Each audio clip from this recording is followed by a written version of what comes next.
এই বক্সটা খুললেই আমরা দেখছি এরকম একটা ম্যাজিক হয়ে যাচ্ছে। আর যেখানে ভিভোর এই ফোনটাতে কি কি ফিচার আছে সেগুলো হাইলাইটেড ফিচারগুলো চারিদিকে লেখা আছে, মাঝখানে ফোনটা বসে আছে। ফোনটা আমরা একটু বাদে দেখছি, ফোনটা তুলে আমরা সাইডে রাখবো। তলায় কি কি আছে? তলায় আছে একটা ইউএসবি টাইপ সি কেবল, একটা 55 ওয়াটের ফাস্ট চার্জার, আর রয়েছে একটা হেডফোন জ্যাক। আজকের দিনে দাঁড়িয়ে এটা একটা অভিনব ব্যাপার। কোম্পানিগুলো যেখানে হেডফোন জ্যাক সরিয়ে নিচ্ছে, ভিভো এখানে ভালো কাজ করেছে। হেডফোন জ্যাকের সাথে একটা কানেক্টর রয়েছে, USB type C to 3.5 connector.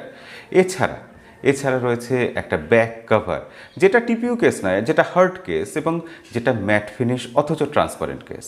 কেসটা লাগানোর পরও আপনার ফোনের লুকটা খারাপ হয়ে যাবে না। কেসটা ভালো কেস দিয়েছে একটা।